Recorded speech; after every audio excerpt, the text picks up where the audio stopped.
Hello guys, एक नए video में एक बार फिर से आप सभी का हार्दिक स्वागत एवं अभिनंदन है। दोस्तों, आज हम लोग पढ़ने वाले हैं प्रतिस्थापन विधि से किसी समीकरण को कैसे हल करते हैं। जैसे कोई दो चरों वाला रैखिक समीकरण है, ठीक, तो उसे हम कैसे हल करेंगे। तो यहाँ पर रैखिक समीकरण युग्म है, युग्म मतलब जोड़ा। तो जब कभी भी ये समीकरण आएंगे हमेशा जोड़े में आएंगे, क्योंकि बिना जोड़े का हम समीकरण को नहीं हल कर पाएंगे, क्योंकि यहाँ पर दो चर हैं। तो देखिए, एक पहला हमारा समीकरण है x + y = 14, ठीक, इसे हम समीकरण नंबर 1 मान लेते हैं। अगला है x - y = 4, इसे हम समीकरण नंबर 2 मान लेते हैं। ठीक है, ये दो समीकरण हमारे हो गए। अब हमें इसे प्रतिस्थापन विधि से हल करना है। तो प्रतिस्थापन विधि क्या होता है? प्रतिस्थापन विधि होता है कि किसी एक चर राशि का मान प्रतिस्थापन मतलब ज्ञात करके दूसरे वाले समीकरण में उसका मान रखना। जैसे देखिए समीकरण 1 से, ठीक, समीकरण 1 से, समीकरण 1 से क्या यहाँ पर दिया है x + y = 14, x बराबर क्या हो जाएगा 14 - y, ठीक, ये x की वैल्यू आ गई।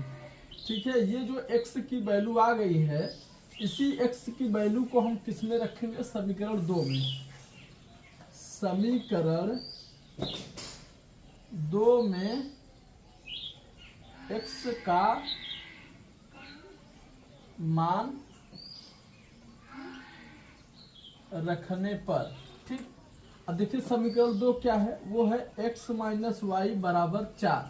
अब समीकरण में 2 में हम x का मान रखेंगे। x का मान क्या है 14 - y, यहाँ पर लिख दिए 14 - y, और ये माइनस का y = 4।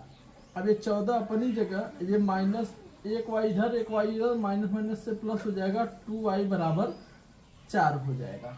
ठीक, अब देखिए, अब हम क्या करेंगे, चर राशि को एक तरफ करेंगे और अचर राशि को एक। ये 14 - 2y = 4 है, हम इसको इधर लेके जा रहे हैं, इसको इधर, तो 14 - 4, ये प्लस का 4 था। जब प्लस का 4 था तो इधर आएगा तो क्या हो जाएगा, माइनस का 4 हो जाएगा। अब उसके बाद देखिए ये -2y है, तो क्या हो जाएगा, इधर आएगा तो +2y, ठीक। तो 2y बराबर हमें क्या मिला, 10 में से 4, 14 में से 4 जाएगा तो क्या आ जाएगा 10।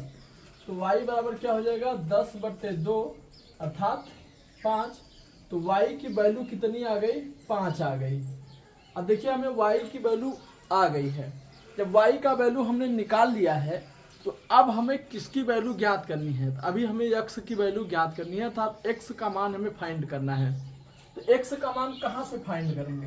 तो देखिए x बराबर हमारा है 14 - y, ठीक। इसी समीकरण में ये जो हमारा x का मान है y के पदों में, इसी में y का मान रख देंगे, हमें x की वैल्यू प्राप्त हो जाएगी। तो यहाँ पर हमने x रखा बराबर 14 अब y का मान है 5, तो 5 रख दिए।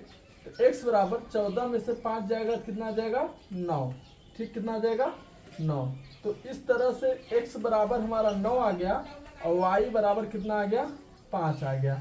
यही मान हमें फाइंड करना था, इसी को हमें लगाना था, ठीक। तो आई होप आपको ये समझ में आया होगा कि प्रतिस्थापन विधि से किसी समीकरण को कैसे लगाते हैं, ठीक है। तो आपने इसे प्रतिस्थापन विधि से सीख लिया है। अब हम अगली क्लास में आपको विलोपन विधि से इसी समीकरण को लगाना बता देंगे। तो चलिए दोस्तों, मिलते हैं हम अगली क्लास में।